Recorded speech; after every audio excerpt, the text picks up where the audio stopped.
ছিল মক্কার কাফেরদের হাত থেকে মদিনার মুসলমানদেরকে রক্ষা করা, মদিনার মাটিকে রক্ষা করা, মদিনার সার্বভৌমত্বকে রক্ষা করা। এটা কেন ঘটলো?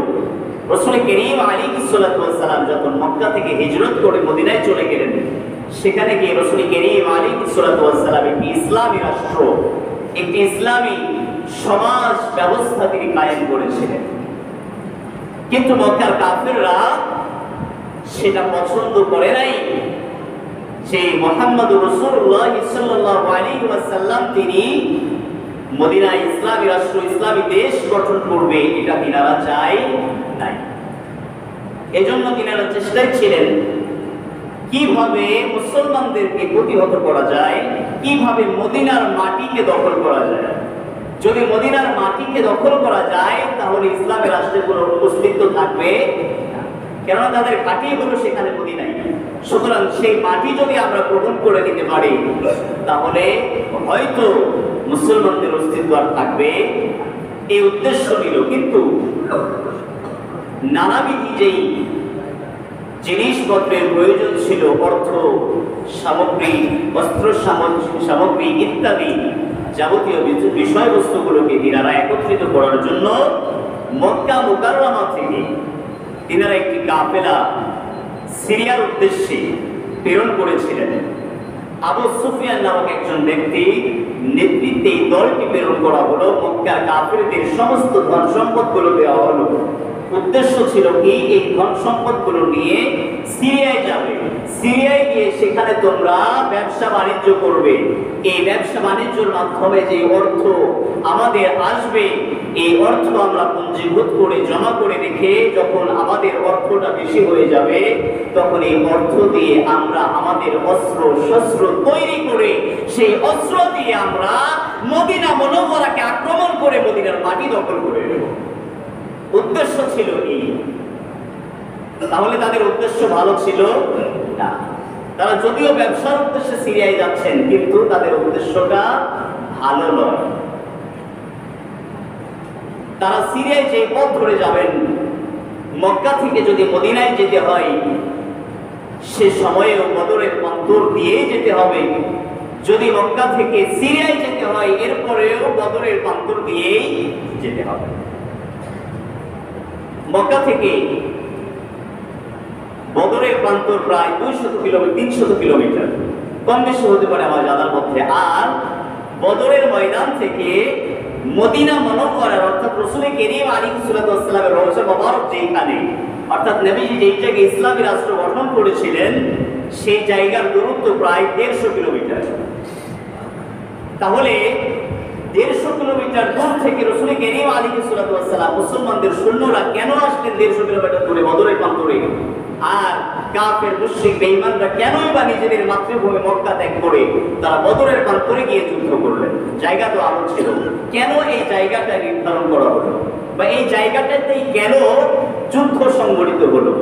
রাসূল করিম আলাইহিস সালাতু ওয়াস সালাম তিনি যখন মদিনায় সংবাদ পেলেন যে আমাদের মুসলমানদের বিরুদ্ধে কি করা হচ্ছে, ষড়যন্ত্র করা হচ্ছে, আবু সুফিয়ানের মাধ্যমে সিরিয়ায় কাফেলা পাঠানো হচ্ছে ব্যবসার উদ্দেশ্যে, সেই ব্যবসার লাভবান যে অর্থ হবে সেই অর্থ দিয়ে অস্ত্র শস্ত্র তৈরি করে আমাদের মুসলমানদের উপর আক্রমণ করবে। রাসূল করিম আলাইহিস সালাম বললেন, না, এটা হতে দেওয়া যাবে না। এটাকে যদি প্রতিহত করতে না পারি তাহলে আমাদের মুসলমানদের অস্তিত্ব হয়তো থাকবে না, অথবা আমাদের মদিনার মাটি, আমাদের সার্বভৌমত্ব রক্ষা করা যাবে না। এই জন্য রাসূল করিম আলাইহিস সালাম সাহাবায়ে কেরামদেরকে নিয়ে এই যুদ্ধ সংঘটিত হওয়ার প্রায় 2.5 মাস পূর্বেই তিনি যখন আবু সুফিয়ানের কাফেলা চলে যাচ্ছিলেন সে সময় রাসূল করিম আলাইহিস সালাম এই বদরের প্রান্তরে এসেছিলেন। কিন্তু আমার নবীজি আসার পূর্বে আবু সুফিয়ান তার কাফেলা নিয়ে সেই রাস্তা বা সেই বদরের প্রান্তরকে অতিক্রম করে চলে যায়। রাসূল করিম আলাইহিস সালাম সাহাবায়ে কেরামদেরকে বলেন, আমার সাহাবারা যেতে তো দিয়েছি কিন্তু তাদেরকে আমরা ফিরে যেতে দেব না, কেননা আমাদের মাটি দিয়ে, আমাদের বুকের উপর দিয়ে তারা আমাদের বিরুদ্ধে ষড়যন্ত্র করে চলে যাবে আর আমরা পরে বসে থাকবো, এটা হতে পারে।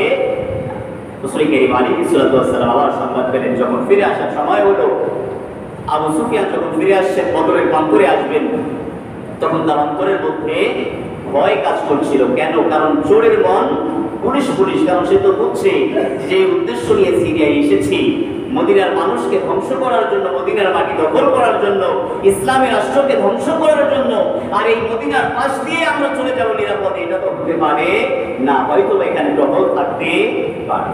তিনারা কি করলেন? তিনারা সেই রাস্তাটা পরিত্যাগ করলেন। বদরের প্রান্তর দিয়ে যাওয়ার একটা মূল উদ্দেশ্য ছিল, তা হচ্ছে বদরের প্রান্তরে একটা কূপ ছিল পানির। এই কূপ দিয়ে যাওয়ার উদ্দেশ্য ছিল এটাই, এই ভিতর দিয়ে, যে এই জায়গা দিয়ে যারাই যেত, যারা মক্কায় যেত, মদিনায় যেত বা সিরিয়ায় যেত, এই কূপ থেকে পানি পান করতো, পানি সংগ্রহ করতো, সেটা নিয়ে আবার গন্তব্যের দিকে রওনা দিয়ে দিতেন। তো আবু সুফিয়ান চিন্তা করলো, যদি বদরের প্রান্তরের ভিতর দিয়ে যাই, মদিনার নিকটবর্তী, তারা যদি আমাদেরকে আক্রমণ করে, তাহলে আমাদের সব শেষ হয়ে যাবে। সুতরাং তিনি কি করলেন? লোহিত সাগরের পাশ দিয়ে তিনি অন্য রাস্তা, বাইপাস রাস্তা ব্যবহার করলেন। তিনি বদরের প্রান্তর দিয়ে না গিয়ে তিনি যখন কিছু দূর রাস্তা পাড়ি দিয়ে দিলেন বদরের প্রান্তর, আবু জেহেলের নিকটে সংবাদ পাঠালেন যে আমাদের কাফেলা ভালো নেই, অথচ তাদের কাফেলা ভালো আছে। আবু জেহেলের কাছে যখন সংবাদ পৌঁছালো, আবু জেহেলের নিকটে গিয়ে সংবাদটা যখন রেড অ্যালার্ট দিয়ে যখন জানিয়ে দেওয়া হলো, তখন মক্কার সমস্ত কাফের মুশরিকেরা একত্রিত হয়ে প্রায় 1300 জন মানুষ মিলে এই বদরের প্রান্তরের উদ্দেশ্যে রওনা দিলেন। কেন? যে মুসলমানদের কাছে শিক্ষা দিয়ে সরব। তারা যখন রওনা দিতে জুলফা নামক স্থানে চলে আসলেন, এই জুলফা নামক স্থানের কথা হাদিসের মধ্যে অনেক জায়গায় আসছে।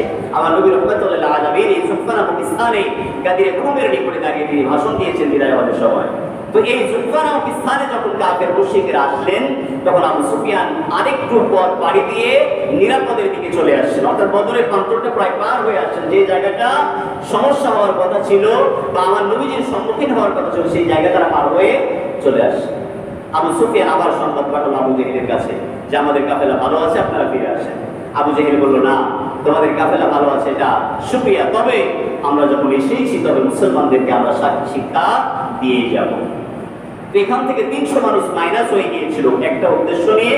তারা বলেছিল যে আমরা এসেছিলাম মূল উদ্দেশ্য আমাদের কাফেলাকে নিরাপদে মক্কায় নিয়ে যাওয়ার জন্য। যেহেতু আমাদের কাফেলা নিরাপদ আছে, সেহেতু আমরা মুসলমানদের সঙ্গে কোনো দ্বন্দ্বে আর জড়াবো না। এখান থেকে এক নেতার নেতৃত্বে 300 জন কাফের মুশরিক তারা এই জুলফা নামক স্থান থেকে ফিরে মক্কায় চলে গেল। বাকি 1000 আবু জেহেলের নেতৃত্বে বদরের প্রান্তরে অবস্থান করলেন। রাসূল করিম আলাইহিস সালাতু ওয়াস সালাম যখন আসলেন বদরের অপর প্রান্তে, তখন রাসূল করিম আলাইহিস সালাতু ওয়াস সালাম 3 জন ব্যক্তিকে পাঠালেন, যাও 2 জন ব্যক্তিকে পাঠালেন, যাও একটু তোমরা সংবাদ নিয়ে আসো যে কি অবস্থা আশেপাশে কেউ আছে কিনা। আবু জেহেলের একজন ব্যক্তি তিনি সেই জায়গায় পানি পান করতে গিয়েছেন। ওই কূপের মধ্যে রাসূল করিম আলাইহিস সালাতু ওয়াস সালামের কাছে ধরে নিয়ে যাওয়া হলো। তাকে জিজ্ঞাসাবাদ করার মাধ্যমে তারা জানতে পারলেন যে ওর অপর পাশে প্রায় 1000 মানুষ অবস্থান করছে মুসলমানদের বিরুদ্ধে। আর এইদিকে মুসলমানদের সংখ্যা ছিল কত বদরের প্রান্তরে? মাত্র 313 জন।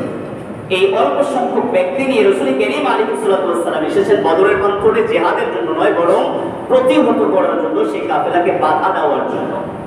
যদি সেই উদ্দেশ্য থাকতো তাহলে আমার নবী অসংখ্য অস্ত্র শস্ত্র নিয়ে তিনি বদরের প্রান্তরের দিকে আসতেন। কিন্তু হাদিসে মুবারকার মধ্যে, ইতিহাসের কিতাবের মধ্যে সেই ধরনের কোনো বর্ণনা পাওয়া যায় না যে আমার নবী হাজার হাজার সৈন্য নিয়ে অথবা অনেক উট নিয়ে, অনেক ঘোড়া নিয়ে, অনেক তলোয়ার নিয়ে তিনি এসেছেন। এমন নয়, স্বাভাবিকভাবে তিনি এসেছিলেন।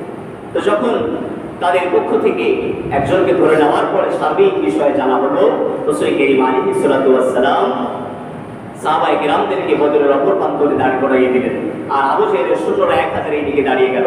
আর সংক্ষিপ্ত আকারে বলছে, শুধুমাত্র ইতিহাসটা একেবারে সংক্ষিপ্ত আকারে, রাসূল করিম আলাইহিস সালাতু ওয়াস সালাম এই বদরের প্রান্তরে অবস্থান করছেন।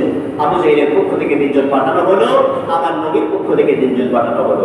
প্রথম এই মল্ল যুদ্ধটি যখন হয়েছে, এটা বিধান ছিল, তাদের রেওয়াজ ছিল, যুদ্ধ শুরু হওয়ার পূর্বে এই বিষয়টি নিয়ে কাজ করা হবে। অর্থাৎ যেই 2 দল বা 2টি পক্ষ জিহাদ করবে, যুদ্ধ করবে, 2 পক্ষ থেকে 3 জন করে আগে মল্ল যুদ্ধ করবে, এরপরে অন্য যুদ্ধ বা বড় যুদ্ধটি শুরু হবে। তো এই জায়গায় এই 3 জন টিকতে পারলো না, কাফের মুশরিকরা দুনিয়া থেকে বিদায় হয়ে গেল। রাসূল করিম আলাইহিস সালাতু ওয়াস সালামের দলের মাত্র 313 জন সাহাবী নিয়ে আমার নবী দাঁড়িয়ে আছেন। আর আবু জেহেল যখন চিন্তা করে দেখলো 1000 সৈন্য নিয়েও আমরা পাচ্ছি না, তখন অতর্কিত হামলা মুসলমানদের উপরে যখন করেছে, আল্লাহ রাসূল সাল্লাল্লাহু আলাইহি ওয়াসাল্লাম আল্লাহর দরবারে দোয়া করেছিলেন, ইস্তাগীসুনা রাব্বাকুম ফাস্তাজাবা লাকুম আন্নী মুমিতুকুম বিআলফিন মিনাল মালায়েকাতি মুরদিফিন। আল্লাহ পাক রব্বুল আলামিন কোরআনুল কারীমের মধ্যে বলেন, আমার নবী যখন দোয়া করেছেন, আমার সাহাবায়ে কেরাম যখন আমার কাছে দোয়া করেছেন, আমি আল্লাহ পাক রব্বুল আলামিন তাদের জন্য বদরের প্রান্তরে আমি আল্লাহ নূরের ফেরেশতাগুলো তৈরি করে এই মুসলমানদের পক্ষ থেকে জিহাদ করে দ্বীন ইসলামকে আমি আল্লাহ বিজয় দান করেছি বলে সুবহানাল্লাহ। তাহলে যদি ইখলাস ঠিক থাকে মুসলমানের, যদি ঈমান ঠিক থাকে, যদি উদ্দেশ্য সৎ হয়, সংখ্যায় যদিও কম হয়, আল্লাহ তাতেও আপনাকে বিজয় দান করে দিবেন বলে সুবহানাল্লাহ। কিন্তু আপনার আমার উদ্দেশ্য সৎ হতে হবে। এই ছিল বদরের প্রান্তরের সংক্ষিপ্ত ইতিহাস। আমি সংক্ষিপ্ত আকারে বললাম, সংক্ষিপ্ত আকারে এইভাবে কোনো কিতাবেও লেখা হয় না। এরপরে আল্লাহ পাক রব্বুল আলামিন বৃষ্টি বর্ষণ করেছেন। সূরা আনফালের মধ্যে আল্লাহ তাআলা এই বদর প্রান্তরের সার্বিক বিষয়বস্তু আল্লাহ তাআলা বর্ণনা করে দিয়েছেন। কত সুন্দর করে আল্লাহ তাআলা বৃষ্টি বর্ষণ করেছেন মুসলমানদের জন্য, যাতে করে মুসলমানদের ভূমিটা শক্ত হয়। বালিতে পানি পড়লে এই বালিটা যেন শক্ত হয়, আর সেই শক্ত জায়গায় দাঁড়িয়ে যেন সাহাবায়ে কেরাম যুদ্ধ করতে সহজ হয়ে যায়। এই জন্য আল্লাহ পাক রব্বুল আলামিনের সাহায্য ছিল বদরের প্রান্তরে। এটার মূল উদ্দেশ্য ছিল কি? মাতৃভূমিকে রক্ষা করা, ইসলামী রাষ্ট্রকে রক্ষা করা, সত্য এবং মিথ্যার মধ্যে পার্থক্য করাই ছিল বদর প্রান্তরের মূল লক্ষ্য। আর সেইভাবে ফিলিস্তিনের মানুষগুলো হাহাকার করছে। ইসরায়েল যেভাবে আমাদের নিকটে কোকা কোলা, পেপসি, বিভিন্ন ধরনের প্রোডাক্ট বিক্রি করছে মুসলমানের কাছে, আপনি আমি কিনে খাচ্ছি। আপনার আমার টাকা দিয়ে ইসরায়েল সেই অর্থ সঞ্চয় করে বিশ্ব ব্যাংকে জমা করে সেই অর্থ দিয়ে অস্ত্র তৈরি করে বোমা বানিয়ে সেই অস্ত্র দ্বারা সেই ফিলিস্তিনি মুসলমানদের উপরে আক্রমণ করছে। ঠিক তেমনই ভাবে যেভাবে মদিনার মুসলমান সিরিয়ায় ব্যবসায়ী কাফেরাকে রুখে দিয়েছিল, ঠিক তেমনই ভাবে আজ মুসলমানদেরকে এই ইসরায়েলি ষড়যন্ত্রকে রুখে দিতে হবে। কথা বলে ঠিক কিনা?